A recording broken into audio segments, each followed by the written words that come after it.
ხო, ნუ მთავარი მიგნება ის არის, რომ მათ მოწონთ ევროპა, ხომ? მათ მოწონთ ევროპა, მათ უნდათ რომ ევროპაში კონდეთ ბინები, სხვადასხვა ტიპის უძრავი ქონება, მათ უნდათ რომ მათი ოჯახის წევრებს კონდეთ ევროკავშირის მოქალაქეობა, მათ უნდათ რომ მათმა ბავშვებმა ისწავლონ ევროპის უნივერსიტეტებში და ასევე მათ უნდათ რომ ევროპელი ბიზნესმენები გახდნენ, ხომ? იმიტომ რომ სხვადასხვა ევროპულ კომპანიებში ფლობენ წილებსაც, ხომ? და ეს არის, როგორც თქვენ თქვით, ზღვაში წვეთი, იმიტომ რომ აქ არის მხოლოდ და მხოლოდ 18 ადამიანზე საუბარი, თუმცა ჩვენ უნდა გვახსოვდეს, რომ საქართველოს პარლამენტში 30-ზე მეტი მილიონერი ყავს, შესაბამისად ჩვენ უშვებთ იმასაც, რომ ძალიან ბევრი მათგანი უბრალოდ არ ადეკლარირებს იმ ქონებას, რა ქონებასაც ისინი ფლობენ ევროპაში, ხომ? აი ეს ყველაფერი, ხომ? რამდენიმე ჩვენ ვხედავთ პარალელურად კადრებს ეკა. ეს არის ივანიშვილის ქონება, რომელიც ახლა გადის კადრები, მაგრამ ასევე მინდა კითხო 18 ადამიანი როგორ მოხდა, ეს ალბათ ექნება მაყურებელს კითხვა ამასთან დაკავშირებით და როგორ ვერ მოხდა მაგალითად დანარჩენი. ეს არის როგორც ვიცი ინფორმაცია, რომელსაც თავადაც არ ეს არის ჩვეულებრივად მათი ქონებრივი დეკლარაციები და დეკლარაციებიდან ამოვიღეთ და დავაჯგუფეთ ეს ინფორმაცია. ეს არის ოფიციალური ინფორმაცია, ჩვენ არაფერი არ მოგვიგონია, შევხედეთ იმ დეკლარაციების პლატფორმას, რომელიც რამდენიმე თვის განმავლობაში არ მუშაობდა, თქვენ გახსოვთ და ეხლა როდესაც ამუშავდა, უბრალოდ შევხედეთ და ვნახეთ, რომ ძალიან ბევრი კიდევ ერთხელ ძალიან ბევრი ფლობს ევროპულ ქონებას, მაგრამ კიდევ ერთხელ ვამბობ, ანუ ჩვენ ყავს ძალიან ბევრი მდიდარი ადამიანი, მხოლოდ პარლამენტში ყავს 30 მილიონერი, გარდა ამისა, ახლა ჩვენ ბოლო პერიოდში განვითარებული მოვლენებიდან ვხედავთ, რომ ძალიან დიდი ფული იშოვეს ოცნების წარმომადგენლებმა ხალხის ხარჯზე, მოიპარეს ბიუჯეტიდან, ზოგი მათი დევნაც მიმდინარეობს უკვე თვითონ ოცნების წარმომადგენლების მხრიდან და შესაბამისად მე შემიძლია წარმოვიდგინო, რომ ისინი არ ჯერდებოდნენ მხოლოდ და მხოლოდ საქართველოში ინვესტირებით, ხომ? ისინი ინვესტირებას ახდენდნენ ასევე დასავლეთის ქვეყნებში და აქ ახლა ალბათ უნდა ჩამოთვალოთ თვითონ ეს ქვეყნები, ხომ? ეს არის საფრანგეთი, როგორც თქვენ აღნიშნეთ და აქ ივანიშვილს კალაძეს, ობოლაშვილს, ბექაურს აქვს ქონება, ჯაოშვილიც მოხდა ამ ყველაფერში. ჯაოშვილი ელჩი არის, ხო? ხომ, გერმანიაც, სადაც ასევე ლევან კობიაშვილს აქვს მაგალითად ქონება, ნიდერლანდები, სადაც ჩვენ რუხაძის და ლალიაშვილის ქონებაზე ვსაუბრობთ, არის ჩეხეთიც, სადაც თქვენ ახსენეთ კიდევაც ნინო წილოსანი ბიზნეს წილები აქვს, ასევე ალექსი ახვლედიანს, არის სლოვაკეთზე საუბარი, ნიკოლოზიშვილსაც გააჩნია ქონება, ესპანეთი, რომეო მიქაუტაძემ ახლა ყველა კარგად ვიცნობთ. რომეო მიქაუტაძე, რომელიც დაკავებულია უკვე კორუფციის ბრალდებით. არის საუბარი დანიაზეც, არის საუბარი უნგრეთზე, საბერძნეთზეც და კვიპროსზე, ხომ? ანუ აი ეს არის ძირითადად უძრავი ქონება თუ ეს არის ბიზნესები? არის ბიზნესები და არის უძრავი ქონება. რამდენიმე ბინა, როგორც წესი, რამდენიმე ბინა და ასევე ბიზნეს წილები. ახლა ჩვენ აქ ასევე დავაფიქსირეთ ერთი რამ, ხომ? ზოგ შემთხვევაში თვითონ ეს ბინები არ არის ამ ადამიანებზე რეგისტრირებული, მათ ძალიან კარგად შეისწავლეს დასალური სისტემა, იმისთვის რომ ცოტა რთული ყოფილიყო ჩვენთვისაც და სხვებისთვისაც, რომ აღმოგვეჩინა ეს ქონება, ეს ზოგიერთი ქონება ისედაც საგამოძიებო ჟურნალისტებს ჰქონდათ აღმოჩენილი, შესაბამისად მე ვფიქრობ, რომ ზოგმა მათგანმა იმიტომაც ასე ვთქვათ, აღნიშნა ეს ყველაფერი დეკლარაციაში, მაგრამ რაც საკეთებენ არის ის, რომ მაგალითად არეგისტრირებენ კომპანიას და შემდეგ კომპანია ფლობს ამ ბინას, ხომ? ეს მაგალითად ბექაურის შემთხვევაში ესე მოხდა, მათ 2 ტრანში გადარიცხეს შემდეგ ამ კომპანიის ანგარიშზე და 1 მილიონ ევროზე მეტი ღირებულების ბინა იყიდეს, ხომ?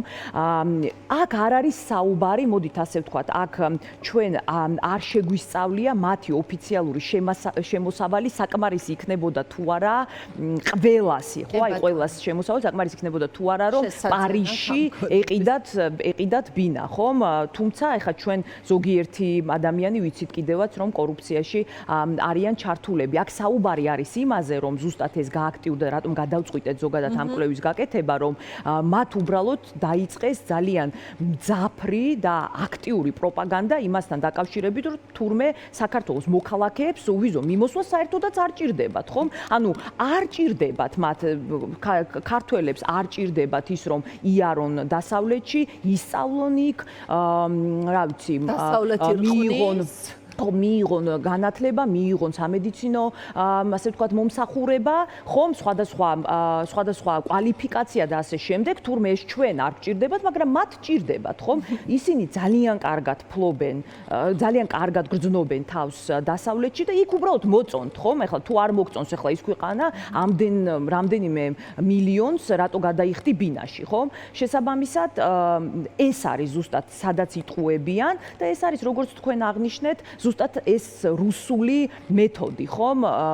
აი მართლაც რომ შეხედოთ, ხომ, აი ეს კრიტიკული, ასე ვთქვათ, ბლოგერები, რომლებიც ამზადებენ ინფორმაციას რუს ოლიგარქებზე და რუსეთის მაღალჩინოსნებზე, ზუსტად იგივე ხდება, ხომ? აი ზუსტად იგივე მოდელით ეს ადამიანები ერთის მხრივ აგინებენ ევროპას და დასავლეთს თავისი ქვეყნის შიგნით და თავიდან ბოლომდე, ესე იგი, ჩართულები არიან ამ პროპაგანდაში და სინამდვილეში თავისი ოჯახის წევრები არიან იქ, თავისი შვილები იქ არიან, იქ სწავლობენ, იქ ცხოვრობენ და რა თქმა უნდა მათი შვილები რუსეთ-უკრაინის ომში არ მონაწილეობენ, ხომ? აი რატო უნდა გაუშვას ახლა რუსმა ოლიგარქმა ან თანამდებობის პირმა თავისი შვილს, როცა შეუძლია რომ მისთვის ძალიან კარგი ცხოვრება მოაწყოს დასავლეთში, ხო?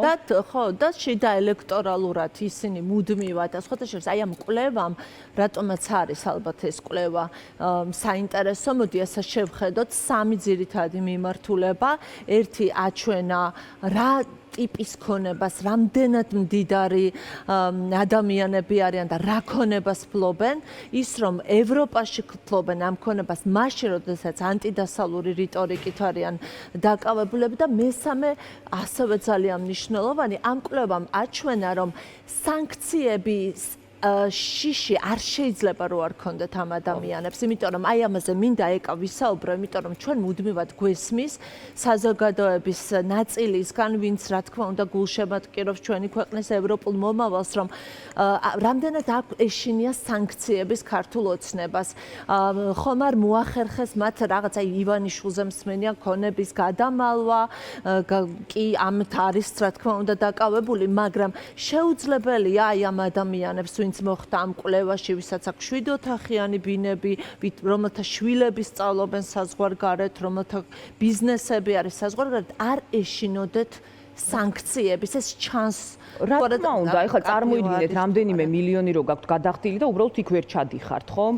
და აქ საუბარი არის, მე უკვე აღარ ვსაუბრობ იმაზე, რომ ყველანაირი ბიზნეს ურთიერთობა და საქმიანობა იქნება მათთვის რთული, ხომ? იმიტომ რომ როგორც კი მიდიხარ ევროპულ ბანკში და ხსნი ანგარიშს, მაშინვე ის რისკების დეპარტამენტი სწავლობს, ხო, განსაკუთრებით ევროკავშირის მოქალაქე თუ არ ხარ, სწავლობს თუ რა ტიპის ადამიანია და ხომ არა აქვს აქ ადგილი ფულის გათეთრებას ან კორუფციული გზით მოპოვებული ფულის გადმოტანას და ასე შემდეგ, ხომ? ანუ მხოლოდ ხსენებაც კი პრობლემა არის მათთვის, უკვე აღარ ვსაუბრობ იმას, როდესაც ხდება ვიზების აკრძალვა, ხო, ვიზა ბანები, რასაც ჩვენ ვეძახით. ანუ ესეც არის რა თქმა უნდა პრობლემური და კიდევ ერთხელ მინდა აღვნიშნო, რომ თუ კი ერთი ქვეყანა უკრძალავს შემოსვლას კონკრეტულ მაღალჩინოსანს, ეს იმას ნიშნავს, რომ როდესაც ის კვეთს საზღვარს სხვა ქვეყანაში,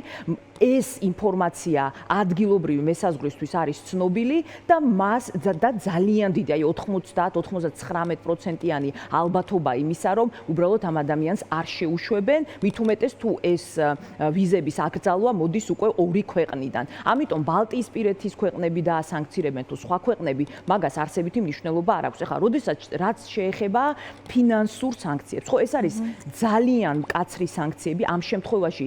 თქვენ წარმოიდგინეთ, რომ არც მისთვის, ანუ არანაირი გადარიცხვა, არანაირი საბანკო ანგარიშის გახსნა, სხვებსაც ეკრძალებათ, რომ მას რაიმე ფინანსური და სხვა ტიპის დახმარება გაუწიონ. ანუ ეს არის რისკიც მათ შორის იმ ევროპული ბანკებისთვის და დარწმუნებული ვარ, რომ ესეთი რაღაცა თუ ხდება კონკრეტულ პირების მიმართ, ის ევროპული ბანკები უბრალოდ დახურავენ იმ ანგარიშებს და რა თქმა უნდა, ამას გაყინავენ და არანაირი ურთიერთობა არ ექნებათ არც ამ ადამიანთან და არც რა თქმა უნდა, ვინმე მის ბიზნეს პარტნიორთან.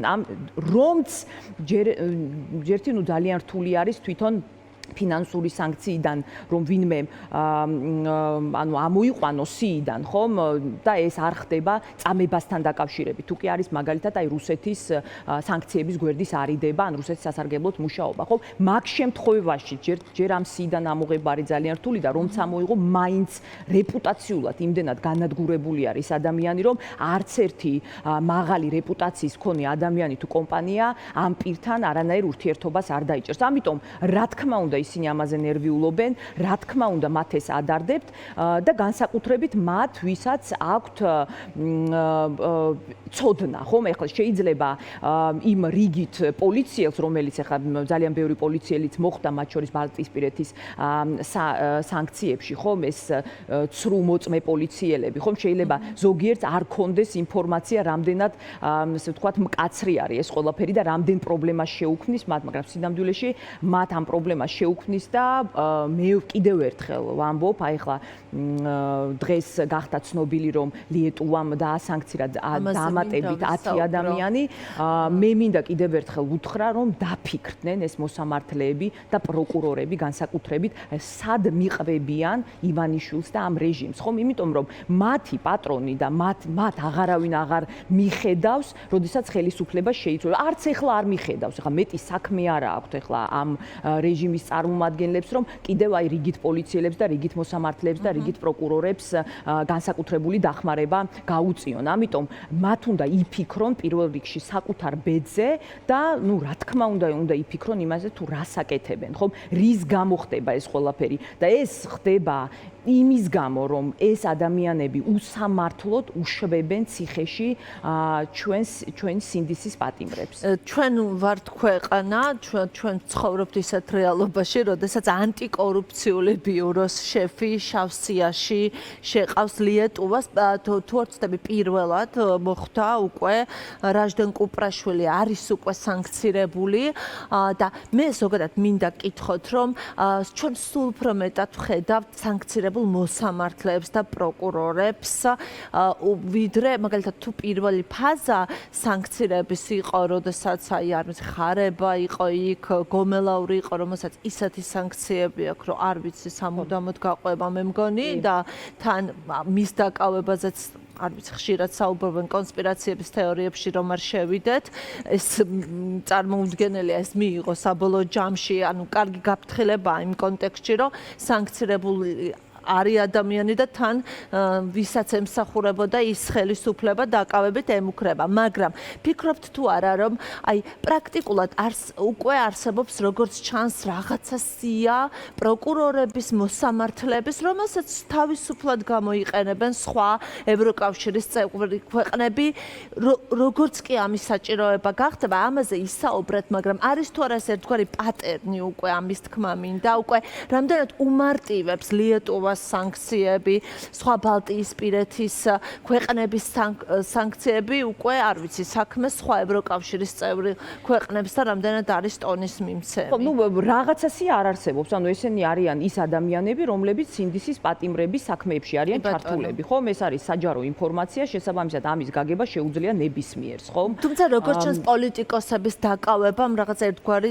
ტრიგერის ფუნქციაც ჰქონდა, როგორც ჩანს ამას. არა, ესე ნამდვილად არ იყო. ყველა პოლიტპატიმარი არის ერთნაირი, ანუ ჩვენი ევროპელი პარტნიორების თვალწინ შესაბამისად აქ ერთადერთი საუბარი იყო, რომ პირველი და მეორე ტალღის შემდეგ კონკრეტული მოსამართლეები შეიცვალნენ და ასევე საუბარია იმაზე, რომ ამ მოსამართლეებმა, სისხლის მოსამართლეებმა კონკრეტული გადაწყვეტილებები მიიღეს. ხო, ანუ ეს პროცესი რომ მიმდინარეობს, მაშინ ეხლა ხო, გიორგის შემთხვევაში ანუ რეალურად ეხლა ჯერ ხო არ ვიცოდით ისინი რა გადაწყვეტილებას მიიღებს, შეიძლება სამართლიან გადაწყვეტილებას იღებენ და ანუ ამის გამო ეხლა ამიტომ მხოლოდ ჩართულობაზე არ არის, ანუ უკვე კონკრეტულ გადაწყვეტილებას, კონკრეტულ ქმედებას რომ ჩაიდენ ამ კონკრეტული ადამიანის წინააღმდეგ და ეს არის აბსოლუტურად უკანონო ჩვენი კანონმდებლობით პირველ რიგში, ამ შემთხვევაში რა თქმა უნდა მათი ასე ვთქვათ დასანქციება ხდება. ხა რაც შეეხება არის თუ არა ეს ასე ვთქვათ უფრო გამარტივებული გზა სხვა ქვეყნებისთვის, ჩვენ გამოცდილება მანახა რომ როგორც წესი იწყებენ ბალტიისპირეთის ქვეყნები და შემდეგ მათ უერთდებიან. იმიტომ რომ იციან კონტექსტი. ხო, იციან კონტექსტი, ეს ყველაფერი შესწავლილია, ეს არ არის რაღაცა კონკრეტული სია, ხო, ეს ყველა საქმე ხო შესწავლილია, ყველა იქ ხომ ჩანს რომ მტკიცებულებები არ აქვს. შესაბამისად, ეს ამ ყველაფრის თითოეული ამ მოსამართლის თუ პროკურორის საქმის შესწავლა ხდება, მისი, ასე ვთქვათ, რა დააშავა ამის ყველაფრის გარკვევა ხდება, რა თქმა უნდა, ეს მხოლოდ რაღაცა ისეთი სია არ არის, ხო, ამის გარშემო რაღაც კონკრეტული მტკიცებულებებიც გროვდება, მაგრამ ხომ ზოგ შემთხვევაში ამას მოყვება ხოლმე შემდეგ უკვე სხვა ქვეყნებიდანაც სანქციები, მაგრამ კიდევ ერთი, ხო, რაც უნდა გავითვალისწინოთ, არის ის, რომც არ იყოს ხომ რომც არ იყოს, უკვე 1, 2 ან 3 ქვეყნის მიერ დასანქცირებული ადამიანი, როგორც წესი, ევროკავშირის სხვა ქვეყნებში არ შეიშვება. ამაზე მეც ვიცი რომ ასე მუშაობს სისტემა, შენგენის სისტემა, თუმცა ძალიან ბევრჯერ ვიკითხეთ ჩვენ მათ შორის ევროკავშირის, ასე ვთქვათ, შესაბამის ორგანოებში და მათ დაგვიდასტუროს რომ ეს ასეა. ამიტომ ზოგი ქვეყანა თუ კი არ შემოდის ამ ვიზების აკრძალვაში, იმიტომ რომ შეიძლება მათ არ აქვთ კონკრეტული კანონმდებლობა ამისი, ხომ, გართულებული, ასე ვთქვათ, რეჟიმი აქვს, საკანონმდებლო რეჟიმი აქვს, მათ უკვე იციან რომ თუ კი რამდენიმე ქვეყანამ ეს გააკეთა, როგორც წესი იმათ შეშვება უკვე აღარ მოხდება სხვა ქვეყნებში, მათ შორის იგივე ხო, ლიტვა, ლატვიამ თუ ეს გააკეთა, საფრანგეთში ამ ადამიანების შეშვება როგორც წესი არ მოხდება. სხვათა შორის გრიგაურის და ახალბაძის შემთხვევაში ძალიან უჩვეულო, მოდი ასე ვიტყვი, რამ ვიხილეთ ჩვენ დღეს, როდესაც მოხდა განაჩენის გადავადება, ხედავთ თუ არა შესაძლოა თუ არა, რაიმე კავშირი კონდეს თუნდაც სანქციებს იმაზე, რომ უკვე უფრო ხშირად უფრო მეტი მოსამართლე პროკურორი არის სანქცირებული. გააქვთ განცდა იმისა, რომ შესაძლოა რაღაცნაირად, არ ვიცი, ჭმუნვის საგანი იყოს ახლა, რა გადაწყვეტილება შეიძლება მიიღონ. იცით, არ მინდა ეხა სპეკულირება ამაზე, თუმცა ის რომ მათთვისაც მარტივი არ არის ეს ყველაფერი, ხო? სპეკულაციის გარეშე შეგვიძლია და ნუ ელოდებიან ეხა თვითონ ესენი დამოუკიდებლად არ იღებენ ამ გადაწყვეტილებას, ესეც ხო უნდა გვახსოვდეს, ხო? ხა როდესაც იგივე მუხლის შეეცვალა მაგალითად სხვიტარიძეს, ხო?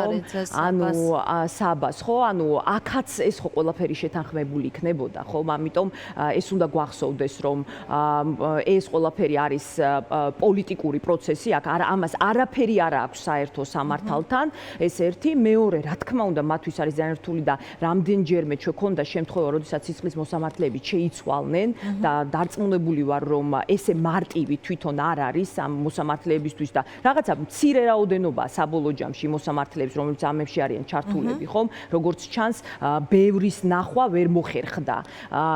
ვინც აი ამ, ასე ვთქვათ, ჭუჭყიან საქმეს მოკიდებს ხელს, ხომ? და ამ ჭუჭყიან საქმეში ჩაერთვება. ამიტომ ეს უნდა გვახსოვდეს და ვნახოთ, ხომ? ეს არის არავისთვის არ იქნება მარტივი, არც არის და მომავალშიც არ იქნება მარტივი. მე დარწმუნებული ვარ, რომ კიდევ დრო გავა და თვითონ ეს მოსამართლეებს და პროკურორებიც ნახავენ, რომ კი გააყვნენ ქართულ ოცნებას ამაში, მაგრამ სინამდვილეში სამაგიეროდ არც არაფერი არ მიიღეს და ვერაფერს ვერ მიიღებენ. თან წლები რო გავა განსაკუთრებით, მაშინ და მთავარი მათთვის ალბათ ყველაზე სასირცხვილო არის ის, რომ ისინი სანქცირდებიან, იმიტომ რომ ახალგაზრდებს, საკუთარ მოქალაქეებს ერჩიან აბსოლუტურად უკანონოდ და იმისთვის მხოლოდ რომ მათ უყვართ თავიანთი ქვეყანა. და აუცილებლად მინდა ბოლოს უკვე ვასრულებთ ორი სიტყვით კითხოთ მეგობარ აქტთან დაკავშირებით კაფეო ახსნები მოვისმინეთ ჩვენ ზოგადად რა პროცესია ეს მეგობარი აქტი მიიწევს წინ შეგვიძლია ასე ვთქვათ და ეს ყველაფერი პარალელურად ხდება ევროკავშირის წევრი ქვეყნების სანქცირებასთან ერთად და მაინც რა მოლოდინი გაქვთ თქვენ მეგობართან დაკავშირებით, როდის რა შეიძლება ჩვენ ვიხილოთ და ფიქრობთ თუ არა, რომ ის რაც ბოლო პერიოდში ხდება, თუნდაც აი განხეთქილება, მე სპეკულაციების გარეშე მინდა კითხოთ, განხეთქილება ზოგადად ივანიშვილის ქცევა, ეს რაღაც ისტერია, ერთგვარი ქართული ოცნება, შესაძლოა იყოს ქცევა იმ გუნდისა, რომელიც მეგობარი აქტის მოლოდინში არის, იმიტომ რომ ეს არ არის, ეს არ იქნება მარტივი აქტი პერსონალურად ივანიშვილისთვის და ქართული ოცნებისთვის. მოდით ასე ვთქვათ, ახლა ჩვენ ვხედავთ, რომ თითოეული ხელის ჩამორთმევას დაძდევენ და ფოტოებს იღებენ და შემდეგ ასპონსორებენ და ნუ არის დიდი ამბავი, ხო, ამასთან დაკავშირებით. ახლა თქვენ წარმოიდგინეთ, თითოეულ აი ამ მაღალჩინოსანს ახლა რამდენი, აი ხა ამ ბოლო პერიოდის განმავლობაში რამდენ ფულზე, რამხელა ფული ქონიათ, ხო? ახლა ჩვენც წერდით ხოლმე ყოველთვის მათ მიერ კორუფციაში ჩართულობაზე და ასე შემდეგ, მაგრამ ჩვენთვისაც კი არის ეს შოკი, რომ რა ფულზეა საუბარი, ეს ხო არ კეთდებოდა არც ერთ, არც ორ, არც სამ წელიწადში, ხომ? ანუ უზარმაზარი ფული მოპარეს ქართულ ხალხს, ხომ? ის ფული, რომელიც შეიძლებოდა ქვეყანას მოხმარებოდა, ხომ? თითოეული ადამიანის უკეთეს მომავალს მოხმარებოდა, ხომ? ამიტომ ეს მთელი ფული, რაც ასევე გააჩნია ივანიშვილს, თქვენ ხა წარმოიდგინეთ, ისინი ფულს არ ხარჯავენ იმისთვის, რომ ლობისტები დაიქირავონ და გინდა ევროპაში და გინდა ამერიკაში ყველაფერი გააკეთონ იმისთვის, რომ აი რაღაცა მათი სახე უკეთესი გახდეს, იქ და მათი რეპუტაცია. რა თქმა უნდა, ამას აკეთებენ. რა თქმა უნდა, მაგრამ ზუსტად აი აქ არის ყოველთვის ამაზე ვსაუბრობ მე, რომ ზუსტად ეს არის ქართველი ხალხის ძალიან დიდი გამარჯვება და დამსახურება, რომ მიუხედავად იმისა, რომ უზარმაზარი ლობისტური კომპანიები მუშაობენ იქ და ძალიან ბევრს აკეთებენ, მათ შორის კომპანიებსაც, ადგილობრივ ამერიკულ კომპანიებს იყენებენ იმისთვის, რომ ისინი მივიდნენ და კონკრეტულ სენატორებს დაელაპარაკონ და ასე შემდეგ, მაგრამ იმდენად მართალი არის ქართველი ხალხის ბრძოლა, იმდენად მართლები ვართ ჩვენ იმაში, რასაც ვაკეთებთ ყველასთვის, მათ შორის არა ჩვენი მომხრეებისთვის, ხომ? რომ რეალურად ჩვენს მიმართ მხარდაჭერა ამიტომ არის ამხელა, ამიტომ არ გამოს არანაირი ფული არ ჭრის არც ერთ ევროპულ სახელმწიფოში და ამერიკაში, იმიტომ რომ ისინი ხედავენ, რომ ქართველი ხალხი არის სხვა ბრძოლაში და ჩვენ ვართ სამართლიან ბრძოლაში. ამიტომ რა თქმა უნდა, ეს იყო გარკვეული წინააღმდეგობა, მაგრამ ყველაზე პოზიტიური აქ არის ის, რომ 100 სენატის წევრი და მხოლოდ 3 ყოფილა წინააღმდეგი და ამან ისიც ნიშნავს იმას, რომ მხოლოდ და მხოლოდ იმაზე არის საუბარი, რომ კენჭისყრის გარეშე არ გადაიგზავნება პრეზიდენტთან და ჩვეულებრივი პროცესი გაგრძელდება ისევე როგორც სხვა საკანონმდებლო აქტებთან დაკავშირებით, რასაც ჭირდება ჩვეულებრივი უმრავლესობა სენატში, რაც გვაქვს, იმიტომ რომ 100 კაციდან, როგორც აღმოჩნდა, მხოლოდ 3-ს აქვს კითხვები, ხომ? ანუ ისინი წინააღმდეგებიც არ არიან. უბრალოდ ქონდათ ცდარი ინფორმაცია ამ პროცესებთან დაკავშირებით. ცდარი ინფორმაცია და ნუ რაც მეტყველებს იმაზე, რომ როგორც ჩანს ლობისტები მუშაობენ მართლაც, როგორც თქვენ აღნიშნეთ ეკა, მაგრამ ვერ მუშაობენ. გულისხმობ, რომ მიზანს ვერ აღწევენ, იმიტომ რომ როდესაც ნახეთ, აი როდესაც როდესაც ამერიკის შეერთებულ შტატებში ან ევროპაში, როდესაც ნახულობენ ამ ნაცემ ადამიანებს, გესმით, როდესაც აი ნახულობენ ამ ნაცემ ადამიანს, როდესაც კითხულობენ, რა მოუვიდათ მათ, როგორ ცემდნენ, როგორ აწამებდნენ, რა მდგომარეობაში ყავდათ ქალები, როგორ სპეციალურად თავს ესხმოდნენ ჟურნალისტებს, ხომ? იგივე მზიამაღლობლის საქმე, ხომ? და აი ეს ყველა სხვა საქმე, როდესაც ისინი უყურებენ ამ ყველაფერს, იქ ხო ყველაფერი ნათელია, ხომ? იქ ხო ცხადია, რომ აქ არის თავისივე მოქალაქეების დევნას აქვს ადგილი, ხო? აბსოლუტურად უსამართლოს. ამიტომ ვამბობ, რომ კი სხვა ვითარებაში შეიძლება ლობისტებს რაღაცა ექნათ, მაგრამ ამ ვითარებაში ისინი ნამდვილად ვერაფერს ვერ შვებიდან კიდევ ერთხელ ჩვენ ყავს დაახლოებით 300 მაღალჩინოსანი და სხვადასხვა თანამდებობის პირი უკვე დასანქცირებული. 300 კაცი, რომელიც არის მართლაც უნიკალური, არც ერთ ქვეყანაში ესეთი მცირე დროის მონაკვეთში ასეთი რამ არ მომხდარა და ზუსტად იმიტომ, რომ მათი ლობისტები ვერაფერს ვერ აკეთებენ. იმიტომ კიდევ ერთხელ, იმიტომ რომ ჩვენ ვართ მართლები იმაში, რასაც ვაკეთებთ. ეხლა მე მინდა ასევე მაგალითად იგივე ბოლო ვიზების აკრძალვაში მოყვა 2 დეპუტატი ქალი, ხომ? ესეც ხო ძალიან აშკარა მაგალითია, ხომ? ამ ორმა ქალბატონმა ფაქტიურად გამოიყენა სასამართლო სისტემა იმისთვის, რომ თავს დასხმოდნენ ჟურნალისტებს და რაღაცა გამოხატვის თავისუფლების წინააღმდეგ ემოქმედა, ხო? ანუ ეს ხო ძალიან აშკარა იყო. ეს ხო სასაცილო იყო, ახლა რაზე გეგავებოდნენ ისინი თქვენ, ხომ? ანუ არაფერზე, ხომ? და მიიღეს რა იყო ანწუხელიძეზე საუბარი, ბაიას შემთხვევაში, თქვენ შემთხვევაშიც, ხომ? ანუ იყო საუბარი რაღაცა გამოხატვის თავისუფლებაზე, რომელიც ნებისმიერ ადამიანს შეიძლება ქონდეს, ხო? ამიტომ ეს არის კიდევ ერთხელ ყველასთვის ყველაფერი არის ცნობილი, ყველასთვის ყველაფერი არის გასაგები და კითხვებიც არ აქვს იმასთან დაკავშირებით, რა პროცესები მიმდინარეობს საქართველოში. ნამდვილად, აი